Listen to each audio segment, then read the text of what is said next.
दोस्तों आज तो संसद में एक अलग ही माहौल देखने को मिल रहा है। वो बीजेपी जिस पर लगातार विपक्ष ये आरोप लगाती रही कि ये मुसलमान विरोधी पार्टी है, हिंदू राष्ट्र बनाने का दावा करने वाले बीजेपी के समर्थक आज अगर संसद देखेंगे तो वो हैरान हो जाएंगे। संसदीय कार्य मंत्री किरण रिजिजू खड़े होकर वक्फ संशोधन बिल पर इस तरह से अपने आप को मुसलमानों का हिमायती बता रहे हैं कि एक बार शायद मुसलमानों भी सोच में पड़ जाएं कि क्या वाकई में इस बिल का जो विरोध वो लोग कर रहे हैं उसमें कोई वजन है कि नहीं है। सब कुछ मैं आपको तफसील से बताऊंगी दोस्तों, और साथ में आपको ये भी बताऊंगी कि आज संसद में एक बार फिर से हंगामे की स्थिति क्यों आ गई जब रिजिजू लगातार इस बिल पर बोल रहे थे और ओम बिरला को बीच में इंटरप्ट करना पड़ गया। लेकिन उससे पहले मैं चाहती हूँ दोस्तों कि आप इस तस्वीर को देखिए जो कि कांग्रेस पार्टी के सांसद इमरान प्रतापगढ़ी ने शेयर की है। अमूमन हमारे नेता सफेद कपड़े पहनते हैं दोस्तों, क्योंकि सफेद कपड़े पहनने के पीछे बहुत से रीजन है। एक, दिखाने का, जताने का तरीका कि देखिए हम बेदाग हैं। दो, दोस्तों सफेद कपड़ा हमनी का है, सुख का है, शांति का है, सुकून का है। लेकिन आज देश के एक सांसद ने ऊपर से लेकर नीचे तक काले कपड़े पहने हैं और कुछ इस तरह से काले कपड़े पहनकर कांग्रेस पार्टी के सांसद इमरान प्रतापगढ़ी अपना विरोध जाहिर कर रहे हैं। और इस बिल के विरोध में कुछ इस तरह से संसद परिसर में हाथ में वक्फ बिल के विरोध में पैम्पलेट लेकर इमरान प्रतापगढ़ी मौजूद थे दोस्तों, क्योंकि संसद के अंदर के नियम ऐसे हैं कि आप पैम्पलेट लेकर नहीं पहुंच सकते या फिर आप कोई काली पट्टी यहाँ या फिर यहाँ नहीं बांध सकते। तो इमरान प्रतापगढ़ी ने खुद पूरे काले कपड़े पहनकर इसका विरोध जाहिर किया। दूसरा, इमरान प्रतापगढ़ी राज्यसभा से सांसद आते हैं, लोकसभा से नहीं आते, तो जाहिर तौर पर राज्यसभा में आज चर्चा भी नहीं है। जब चर्चा होगी तब इमरान प्रतापगढ़ी को शायद बोलने का मौका मिले। लेकिन इमरान प्रतापगढ़ी ने आज कुछ इस तरह से कपड़े पहनकर मोदी को और उनकी पूरी सरकार को अपना एकमुश्त विरोध न केवल दर्ज कराया, बल्कि संसद में कांग्रेस पार्टी ने 2 मुस्लिम सांसदों को भी चुना है। गौरव गोगोई के अलावा 2 मुस्लिम सांसद भी हैं जो आज इस पूरे के पूरे मसले पर अपनी बात रखेंगे विपक्ष की तरफ से, कांग्रेस पार्टी की तरफ से। विपक्ष के अपने अपने सांसद हैं, जैसे अखिलेश यादव बोलने वाले अपनी पार्टी से, इसके अलावा उनकी पार्टी से कुछ मुस्लिम सांसद भी बोलने वाले हैं। कुछ और पार्टियों ने भी इंतजाम किया हुआ है कि वो अपने अपने स्तर पर अपने अपने सांसदों को बोलने का मौका दें। लेकिन हैरानी इस बात की है दोस्तों कि वो बीजेपी जो अपने आप को मुसलमानों का हितैषी बता रही है और बता रही है कि ये तो मोदी सरकार है जिन्होंने मुसलमानों के हित के लिए इतना बड़ा बदलाव किया और वो वक्फ संशोधन बिल लेकर आई। और संसद के अंदर किरण रिजिजू लगातार ये कन्विंस कर रहे हैं विपक्ष को कि आप बेमतलब हंगामा कर रहे हैं, अगर आप पूरा विधेयक पढ़ेंगे तो आप इसके समर्थन में आ जाएंगे और आप हमारा सपोर्ट करने लगेंगे। देखिए जो इतने दशकों से लंबित था मामला, आखिरकार हम न केवल गरीब मुसलमानों को उनका हक दे रहे हैं बल्कि महिलाओं को भी इस बिल में हमने प्रोटेक्ट किया है, बल्कि महिलाओं को एक तरह से समाज में उनकी भागीदारी हम दर्ज करवा रहे हैं। हैरानी इस बात की है दोस्तों कि उस बीजेपी के एक भी मुसलमान सांसद को बोलने के लिए नहीं चुना गया है। कैसे चुनेंगे, क्योंकि बीजेपी के पास कोई मुसलमान सांसद है ही नहीं दोस्तों। कितनी अजीब बात है दोस्तों कि बीजेपी किसी मुस्लिम को टिकट तक नहीं देती, चाहे विधानसभा चुनाव में हो या लोकसभा चुनाव में। हार्डली कभी देखने को मिलता है। कश्मीर में देखने को मिला था क्योंकि कश्मीर में मजबूरी है बीजेपी की। इसके अलावा आप हरियाणा में उठा लीजिए, महाराष्ट्र में उठा लीजिए, हार्डली बीजेपी किसी मुस्लिम को विधानसभा चुनाव में टिकट देती है और लोकसभा चुनाव में तो मतलब ही नहीं बनता। अब बताइए, किरण रिजिजू लगातार सरकार का पक्ष रखते हुए कह रहे हैं कि ये सरकार कितनी बड़ी हिमायती है मुसलमानों की, लेकिन एक मुस्लिम सांसद नहीं है इस पार्टी के पास जो खड़ा होकर संसद के अंदर बोल सके कि हाँ इस बिल के वो सपोर्ट में है। हालांकि ये बात सही है कि सरकार ने अपने सहयोगियों को समझा लिया है, नीतीश कुमार की पार्टी हो या फिर चंद्रबाबू नायडू की पार्टी हो या फिर चिराग पासवान की पार्टी हो, सबने व्हिप जारी कर दिया है।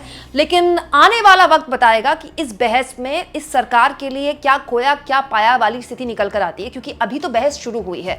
इस बीच जब बहस आगे बढ़ रही थी और रिजिजू बोल रहे थे, विपक्ष ने हंगामा किया और हंगामे के बीच बिरला को कैसे इंटरप्ट करना पड़ा, सुनिए। एक बात बार बार इन लोगों ने कहा गया है कि ये जो वक्फ अमेंडमेंट बिल है ये आर्टिकल 25, आर्टिकल 26, आर्टिकल 30 का उल्लंघन करता है करके इन्होंने इल्जाम लगाया। पढ़ चुका हूं, आप पढ़ लो। कभी भी डिबेट के बीच में पॉइंट ऑफ ऑर्डर नहीं होता है, व्यवस्था दे दिए या पठवाना कभी। माननीय मंत्री जी बोलिए। अध्यक्ष महोदय, दूसरा विषय इन्होंने समानता का बात उठाया। आर्टिकल 14 का इक्वालिटी को लेकर के उन्होंने सवाल उठाया, उसका भी मैं जवाब देना चाहता हूं अध्यक्ष महोदय।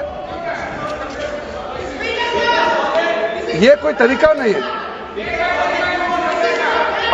माननीय अध्यक्ष की व्यवस्था अंतिम व्यवस्था होती है। बोलिए मंत्री जी आप बोलते जाओ। अध्यक्ष महोदय, क्योंकि मेरा कान खुला हुआ है तो ये डिस्टर्ब हो रहा है मुझे, मैं अभी ये पहन की बात करता हूं। अध्यक्ष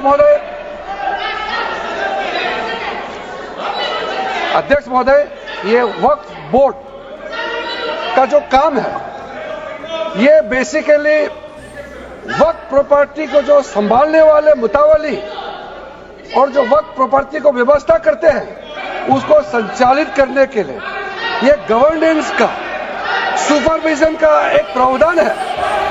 किसी भी तरीके से वक्फ बोर्ड वक्फ प्रॉपर्टी को मैनेज नहीं करता है।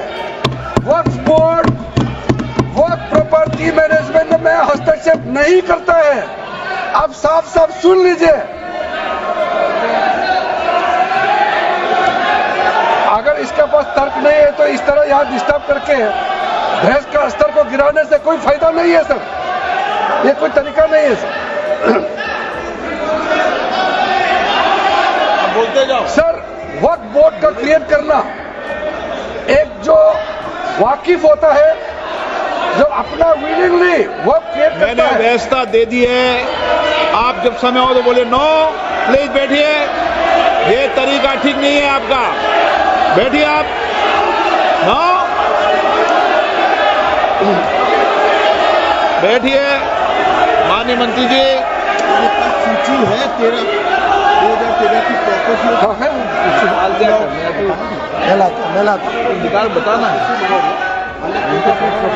सूची मंगा के दे दो। कहते भी है।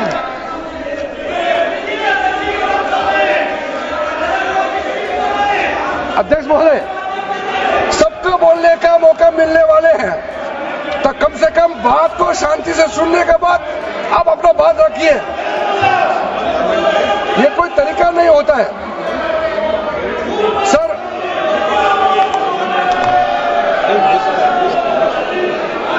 अध्यक्ष महोदय, ये जो उन्होंने गुमराह करने का कोशिश किया गया है, ये मैं कुछ केसेस आपको बताना चाहता हूं सर। आप देखिए आर्टिकल 25(1) क्या कहता है, संविधान का अनुच्छेद आर्टिकल 25(1) कहता है, subject to public order, morality and health, and to the other provisions of this part, all the persons are equally entitled to freedom of conscience and the right freely to profess, practice and propagate religion. Sir, government किसी भी धार्मिक व्यवस्था को, किसी भी religious institution, कोई धार्मिक काम में हस्तक्षेप करने नहीं जा रहा है, ना ही वक्फ बोर्ड किसी धार्मिक स्थल का व्यवस्था में कोई भी तरीके से हाथ डालने का प्रावधान है, बिल्कुल नहीं है सर।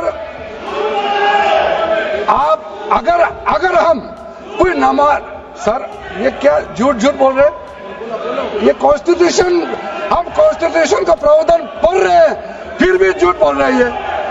ये कॉन्स्टिट्यूशन को नहीं मानते हैं सर।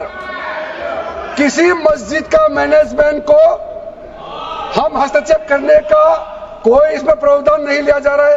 एक मिनट माननीय सदस्य, आप भारत की संसद में बैठे हो, गरिमा मर्यादा बनाए रखो, बैठे बैठे टिप्पणी मत करो। हाँ, आपको जब मौका मिलेगा आप अपनी बात कहना, बैठे बैठे टिप्पणी नहीं कर सकते। ये संसद की मर्यादा नहीं है, ऐसे नहीं चलेगा सदन व्यवस्था नियम से चलेगा। किसी भी व्यक्ति को बैठे बैठे कोई भी सदस्य जो बोल रहा हो उसके बीच में टिप्पणी करने का अधिकार नहीं है। माननीय मंत्री जी। अध्यक्ष महोदय जी, ये वक्फ बोर्ड का जो प्रावधान किसी मस्जिद, किसी मंदिर, किसी धार्मिक स्थल का व्यवस्था का कोई लेना देना नहीं है। ये सिंपली एक प्रॉपर्टी का मैनेजमेंट का विषय है। कोई मुसलमान अपना ज़कात देता है, फितरा देता है, उसको हम पूछने वाला कौन होते हैं? ये आपका धार्मिक भावना से जुड़े हुए चीज है, उसमें सरकार का कोई लेना देना नहीं है। लेकिन ये वक्फ प्रॉपर्टी का मामला है, लेकिन वक्फ प्रॉपर्टी का मैनेजमेंट करता है, मुतवालिज करता है। ये आपको इतना बेसिक ये फर्क जो है अगर समझ में नहीं आते या जानबूझ करके आप नहीं समझना चाहते हैं तो मेरे पास इसका कोई इलाज नहीं है।